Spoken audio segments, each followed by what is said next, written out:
George Kilpatrick, Inspiration for the Nation, celebrating people we feel good about, with a special conversation with Dana Balter. She's a candidate for the 24th Congressional District.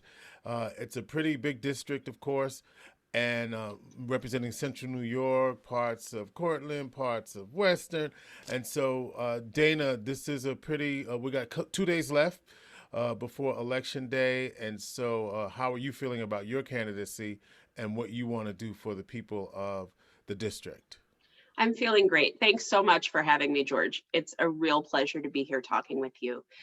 I'm very excited. I think we have a lot of work to do in this country and for our region. We've been watching a presidency over the last 4 years that has been really damaging and dangerous to so many of the things that we care about, to the people that we care about. And I think we have a real opportunity starting next January to turn the country around, to put it back on the right track. I believe Joe Biden is going to be the president, and I think he's going to work really hard to try to bring the country together and heal some of the divisions that have become so extreme in the past 4 years. And I'm really excited to get to work on behalf of Central and Western New York, because we've got a lot of stuff we have to do. I'm sure we're going to be talking about some of those issues today. But I'm really focused on fighting for everyday folks, for working families, to make sure that healthcare is affordable, to make sure that people have real economic opportunity, to make sure that, you know, if you do a hard day's work, if you work a full-time job, you can support your family, because nobody should be living in poverty if they're working full-time or having to work 2 or 3 jobs just to make ends meet. I want to make sure that our government is responsive to our needs. And that requires us to get rid of the influence of big money in politics, because we want our elected officials to respond to people like you and me. And right now they're responding to corporate PACs and millionaires and billionaires. And the needs that those people are raising are not the same as your needs and my needs. And so we've got to change the system. And I think this election is a chance to do that. And then we'll talk about some of what your positions are and how they're different from your opponent. But I want to talk about some things that have been happening within the last 24 hours. And that is a couple of things. One, that there were reports that there was a Biden-Harris bus in Texas that was slowed down and allegedly tried to be forced off of the road, forcing the cancellations of a couple of events. And we're hearing amped up reports about that, about other types of things happening to prevent people from expressing their democratic rights. Then you have a president tweeting, "I love Texas," in some ways encouraging this sort of behavior. What's your reaction to the current state of affairs and what I believe is a dangerous pattern in this country?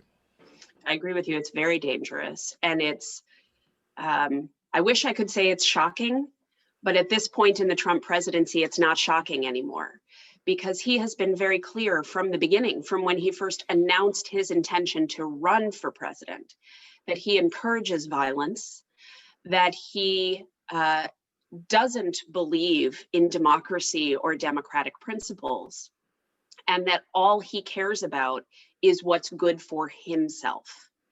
And we've seen that over and over again. The incident in Texas that you're talking about, I watched video footage of that last night with, I mean, I literally could not believe what I was seeing. And it wasn't just the president who was encouraging it. There were other Republican candidates and elected officials in Texas encouraging that behavior. And it is appalling, because that's not what we do in a democracy. We don't resort to violence. We don't use intimidation. We use the tools of democracy. That means the opportunity to make your voice heard, to cast your vote, to protest peacefully, to petition your government officials. That's what we need to be doing. That's how we change things in our society. And not surprisingly, I have not heard anything from Congressman Katko condemning any of that behavior. Every single person who cares about democracy should stand up and say, no, this is not acceptable. We will not tolerate it. And I think one of the real dangers of Donald Trump's presidency is that he has emboldened and legitimized that kind of behavior, that hatred, that use of violence. We see it when he tells the Proud Boys to stand back and stand by. He's encouraging white supremacism. When he says at Charlottesville, there are very fine people on both sides. When he says of Jews, Israel is your country and you should be loyal to Israel. And if you vote for a Democrat, you're insane. He has over and over and over again increased, encouraged, exacerbated these kinds of hatreds and division. And what we saw in Texas is the logical extension of that. It's why we can't allow it to happen. Dana Balter, candidate for the 24th Congressional District. Well, interesting quote. Both you and Congressman Katko were on a call this past week with the Black Leadership Coalition. Mm-hmm. And one of the things that your opponent said was that, well, of course, Trump is a knucklehead, but I still support him. What's your reaction to that? Well, I have a lot of feelings about that, George. I think there's a couple pieces we have to talk about. So first of all, when Congressman Katko uses language like he's a knucklehead or he's undisciplined or he shouldn't use Twitter, that minimizes the real danger that Donald Trump poses, the things that we were just talking about. It minimizes the fact that he supports and encourages white supremacy, which puts people of color and Jewish people and LGBTQ people at risk, at real physical risk. It minimizes the fact that he is actively attacking our democracy. He's trying to delegitimize our elections and tear down our democracy. Those are very real dangers that the congressman minimizes. That aside, he says that he supports his policies. So let's look at those policies the congressman supports. He supports Trump's trade policy. Well, Donald Trump has gotten us into a trade war that's devastated our farmers and small businesses all across this district. John Katko supports his foreign policy. Donald Trump has spent the last 4 years distancing us from our allies and cozying up to dictators. John Katko supports Donald Trump's environmental policy. Our country is literally on fire, and they have spent the last 4 years rolling back environmental protections. And he supports his tax policy, which is sort of his crowning achievement. And that tax vote gave the vast majority, we're talking 85% of the benefits to millionaires, billionaires, and giant corporations. And let's put a number on that. John Katko gave $750 billion with a B dollars to corporations. And in exchange, what we got as the American people was $2 trillion of debt and Medicare and Social Security on the chopping block. And he tries to take credit for low unemployment among African Americans and women. And the fact of the matter is that economic growth, those low unemployment rates were inherited from the Obama-Biden administration. So he is trying to take credit for their achievements and put them onto this reckless tax bill that he voted for that made us worse off. All of that is what's wrapped up into that statement when John Katko says, well, I don't like his personality, but his policies are great. So I think it's really important for your viewers to understand that. And I hope that they will hold him accountable for that at the ballot box.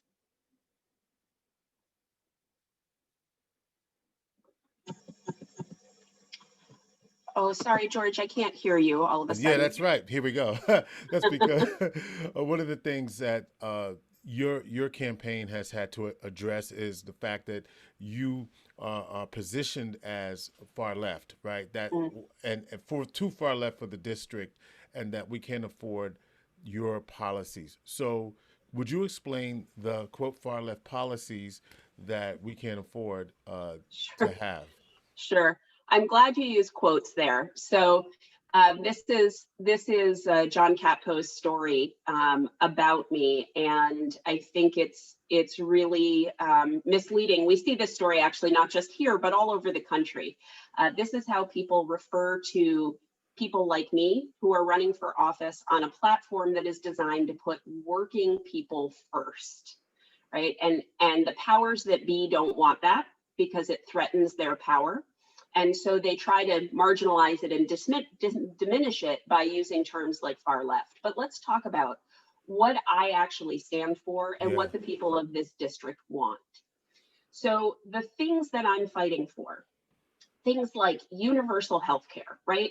Pretty simple idea, making sure you can go to the doctor, you can fill your prescriptions, and you don't have to take out loans to do it. You don't have to worry about going bankrupt, or you don't have to decide not to go to the doctor because you can't afford the bill, making it affordable and accessible for everybody.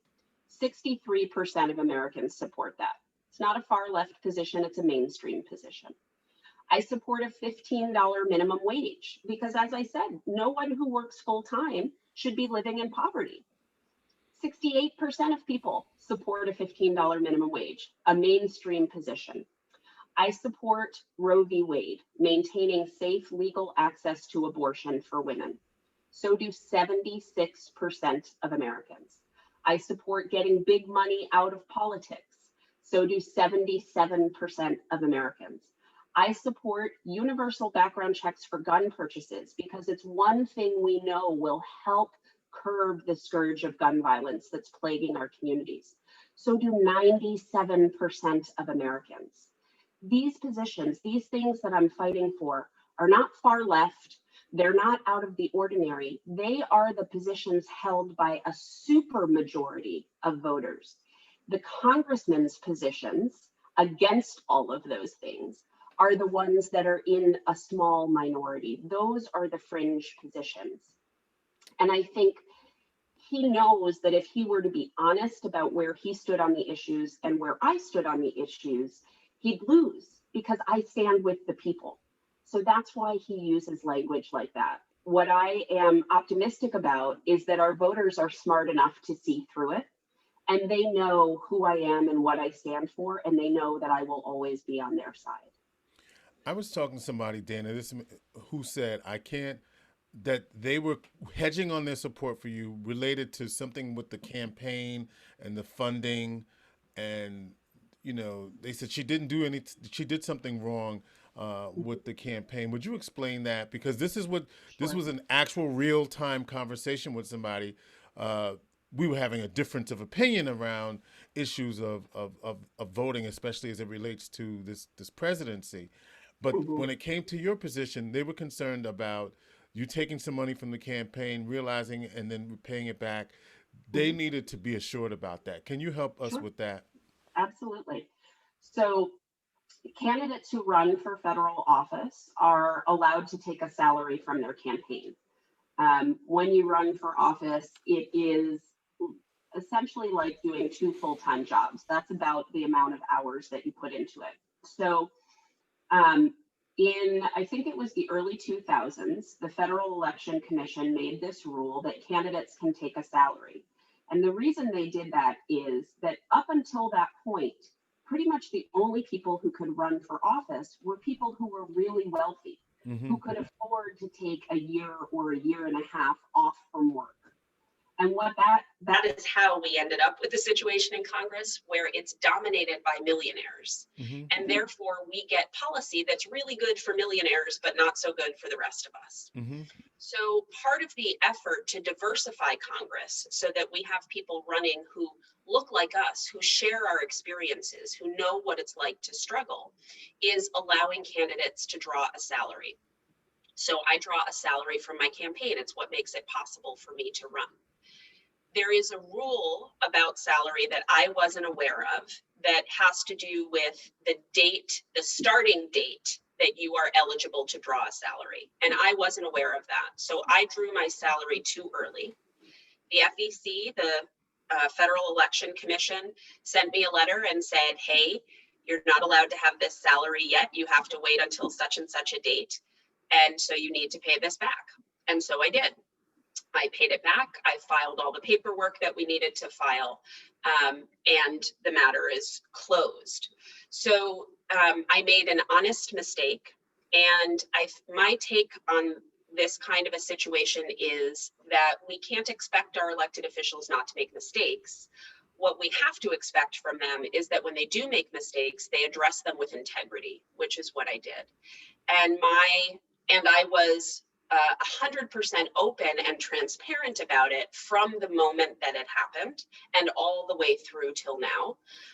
I've talked about it in the newspapers. I've talked about it on television. I've talked about it in the debates, because I think it is very, very important that voters and constituents can always count on their elected officials to be honest and forthright. And that's a pledge that I have made to the people of this district, and one that I uphold. So many things to get to. Let's talk about what a lot of people are concerned about, which is the economy and jobs for this community, and how, if you are elected, would you create opportunities for people in this district, a district that has some of the highest rates of poverty, whether it be urban, whether it be rural. How would you, as a Congress person, impact the ability for job creation, and what would that take, and how would you do it? What is the give me a 100-day plan, if you will, for what Dana Balter would do if elected to Congress? Yeah. So I think the issue of persistent poverty is a massive one, and jobs is one really important part of it. There are a couple of other parts I'd like to talk about too, but let's start with jobs. So first, I mentioned a $15 minimum wage. That is critical. We have to lift wages so that the lowest wage you can make is actually a living wage. That way you are assured if and when you get a good, stable job, you will be able to support yourself. That's got to be a commitment. We need to increase access to capital for Black-owned businesses so that people who have or are starting new businesses who have been traditionally excluded from being able to borrow money to get those businesses up and running have first crack at new streams of funding to get going. And we need to prioritize the hiring of people who have been historically excluded from big projects. So that's people of color, it's people who are living in persistent poverty, it's veterans, it's people with disabilities. And we've got some big projects coming our way. The I-81 project, whatever it is that we end up doing with it, will bring a lot of jobs. And would that be like a set aside, or what would the guarantee be for those opportunities? So there's a couple of different ways to do it. Set asides for minority and women owned businesses are important. When we use set asides, we have to make sure that we're also helping businesses get certified, because a lot of businesses run into a barrier to get certification. And we also have to make sure that we're only certifying businesses that are actually owned and run by women and people of color, because we know that there are problems with the way that's working right now, and some businesses sort of work around the system to fit that category, even if they don't. So we have to clean that up.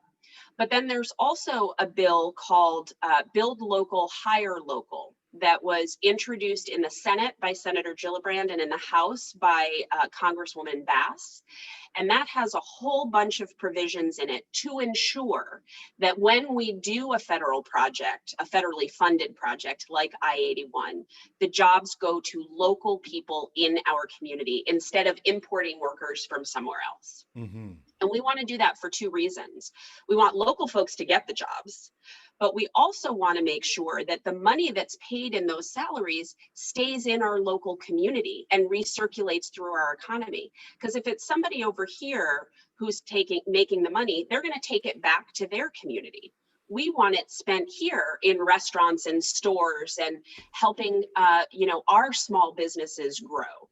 So that's a really important part of this. And then education and training opportunities to help make sure that folks are prepared for the jobs that are coming is another really important piece. So would this be through the form? I mean, how would you then, as a congressperson, get that money to Central New York or get those programs to Central New York so Mhm. that they can actually be utilized? Because we often hear about uh, plans, but then when Right. the actual when it's time for for those plans to be actualized, They we don't disappear. they disappear, right? Right. Or it goes somewhere else, or it was just great talk, but we don't actually see it. So how can you assure the communities that you referenced that when I get there, it's Yeah. really going to happen? Yeah. So here's so I think there's two pieces of it. One is making sure that we get the resources, right? And Right. that's going to be my fight every day, is to make sure we get our share of the federal pot of money and resources, that we bring it here. We are a community in need, and I'll be fighting tooth and nail for that.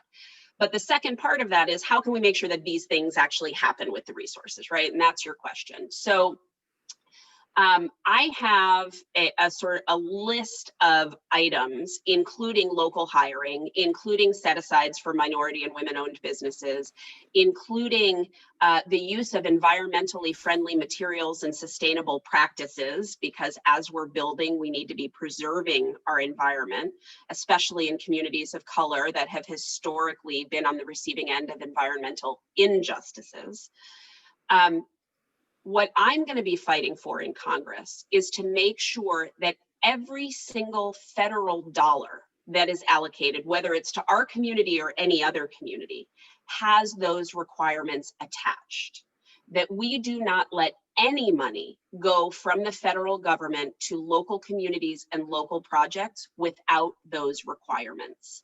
Because you're right, for far too long, we have all these big projects, all this opportunity, and it keeps going to the same people and it keeps excluding the same people.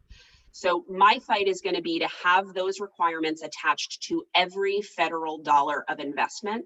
And that's one of the main reasons why I want to serve on the Transportation and Infrastructure Committee, is so that I can make sure, as we're putting that legislation together, those considerations are a required part of the package.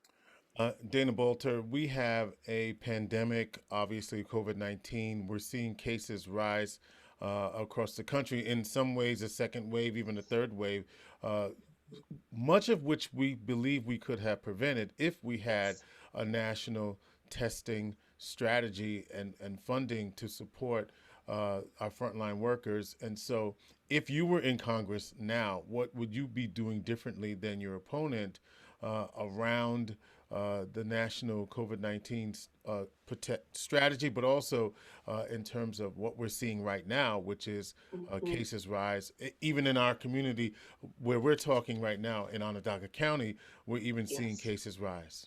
Yes. This, I think, there are a lot of things about the Donald Trump presidency that make me very angry. What has happened with this pandemic is, I think, a crime against the American people. We are now over 230,000 dead, over 9 million infected, 100,000 small businesses closed, more than 12 million people still out of work. And as you said, a lot of this did not have to happen. The virus was coming here regardless, but our response to it is what determined how bad it got. And what we needed to do at the very beginning was a national testing and tracing program. We needed to make sure people were wearing masks, and we needed to immediately start investing in vaccines and treatments. And here we are 9 months into this crisis, and there's still no national plan. And that's why we are where we are, and we're in a third wave. And we can't talk about the effect of this without also acknowledging the disproportionate effect on communities of color. So right here in Onondaga County, Black residents have contracted COVID-19 at 3 times the rate of white residents. And there's a few different reasons for that. One is that people of color disproportionately make up our essential workforce that keeps going to work to keep society going. Another reason is disparate access to healthcare, right? Which is something that we have to address. So we've got to get serious about doing this. When I get to Congress, the first thing that I will be working on is a new COVID relief package, which will include massive amounts of money for testing and tracing. Also, a plan to ensure that when we have safe and effective vaccines and treatments, they are distributed equitably to the people and the communities that need them the most, and that we ramp up production so we can make enough for the entire country. Mm-hmm. And then we have to talk about extending the relief that people are waiting for since May, when the House passed the HEROES Act that John Katko voted against. Extended unemployment, food support, protective equipment for our frontline workers and for our schools, where we've sent kids and teachers back to schools and we still don't have enough protective equipment there. Direct aid to state and local governments. This one is really important. I'm sure people have seen the news reports that both at the county level and at the city level in Syracuse, people have been fired and furloughed. Services have been cut. That's because the HEROES Act did not pass through the Senate. They would not pass this additional bill that had $1 billion in aid just for our congressional district, for our local governments. That has to be at the top of the list, because we're going to keep seeing shrinking services. And during a pandemic is when we need to expand services, not shrink them. So those are some of the things that I will be fighting for. They are things that my opponent has stood in the way of. And they have to be the top priority, because we have to get our communities through this crisis. Yeah, and that isn't that the challenge though, because I'm looking, my family's in New York City, and I'm thinking about the theater and the arts and how Broadway, all of that is shut down till next year. The idea that another shutdown would perhaps mean further losses in jobs. So how do you balance, as an potentially elected official, the need for the economy to keep moving, which is Right. one priority, but at the same time, the health of the nation as another priority? I believe there was a study that I just read that the president, who continues to have these events, has contributed. Now, I may be wrong on this, but I think, was it 30,000 new cases and Yes. 700 deaths? I forgot the nature of that study, but I do believe that that's the case. So, how do you manage the need for us to get through this, and at the same time help people to survive? Right. So we have to stop thinking of economic well-being and health as it being in fundamental opposition to each other, right? That's Mm-hmm. how Donald Trump presents it to us. Mm-hmm. It's not. The fact is, we will not be able to get the economy back up on its feet until we crush this virus. And that's why it was so important for him to do that at the beginning. If he Mm-hmm. had done that, not only would we have saved hundreds of thousands of lives and millions of infections, but the economy would have been back to normal months ago. And the thing is, in the way we are going right now, we are not only not getting the virus under control, it's getting worse. And that's going to push the economic recovery further and further down the line. So we have to get control of the virus. Once we do that, then we can fully open the economy again, which is what everybody wants. And until we get to that point, that's where the relief programs are so important. You mentioned Broadway.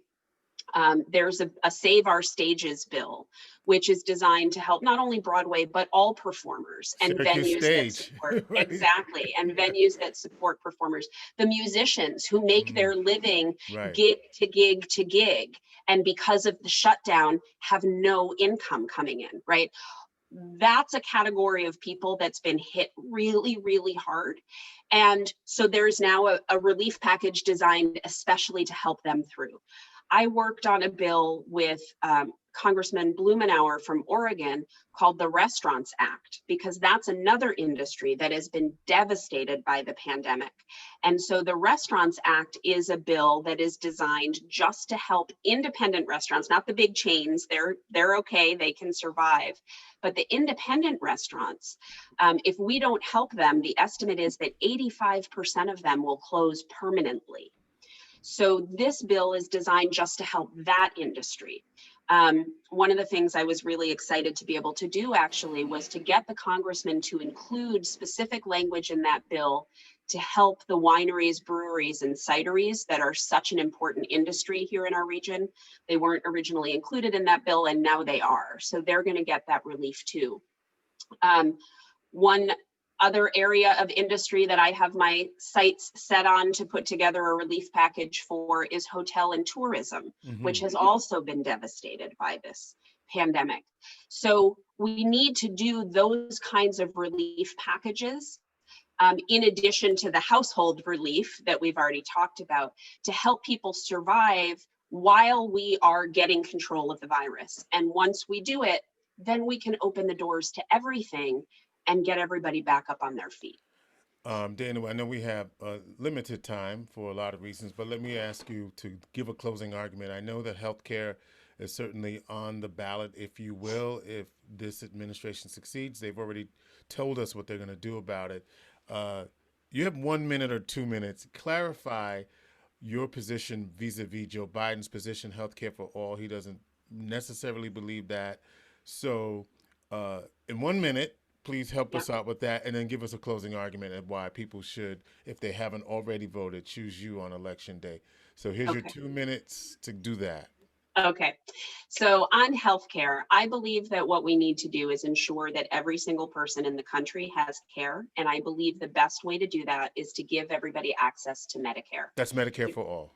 That's Medicare for all. It is a great system. It's if the most efficient health insurance system in the world. People love Medicare. So I want to open the doors and let everybody participate in it. Now, there are places where Joe Biden and I agree. I said we should start expanding Medicare by lowering the age of eligibility. Joe Biden agrees with that, so I'm going to work with him to get it done. I said we should offer a public buy-in so people of any age who want to participate can. Joe Biden agrees with that. We're going to work together to get it done. Then I said we should enroll babies when they're born. So from day one of life, you're guaranteed coverage. Joe Biden's not on board with that one yet, so I'm going to work on him. I'm going to try to convince him to push forward on that. And I think if we keep expanding in this way, we eventually get to the point where everybody is covered. We maintain a role for private insurance, just like Medicare currently does. Over a third of Medicare enrollees also have private insurance.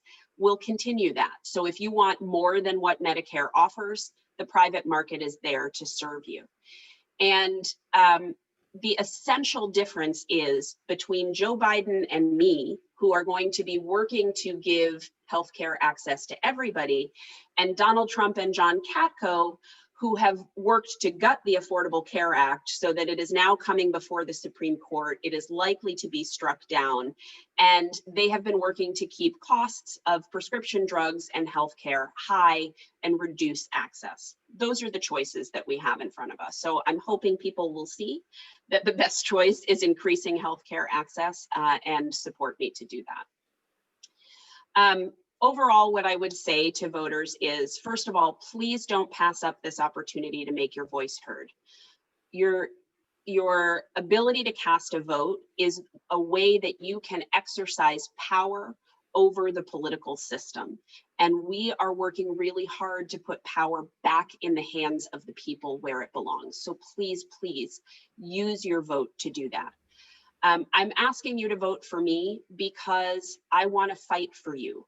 I know what it's like to live paycheck to paycheck. I know what it's like to not be able to find insurance because of a pre-existing condition. I know what it's like to watch the medical debt mount and have no idea how you're going to get out from under it.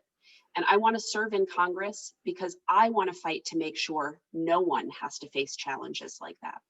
I know we can be a society, we can be a community where everybody has dignity, access, and opportunity, where we have an economy that works for everyday folks, not just the wealthy and well-connected, where we have healthcare for everyone, where we are bringing opportunity that can be shared by every single person in our community.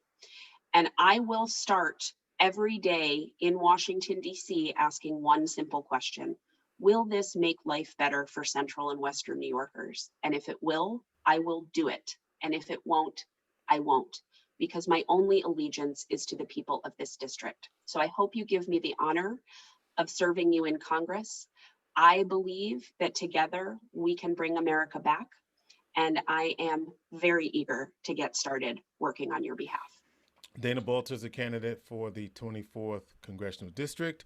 If you're watching this, today is November 1st. You have until 3 o'clock to cast your early ballot. And of course, Tuesday, November 3rd is Election Day. Good luck to you, Dana. Thank you so much, George. Pleasure to be with you. Inspiration for the nation.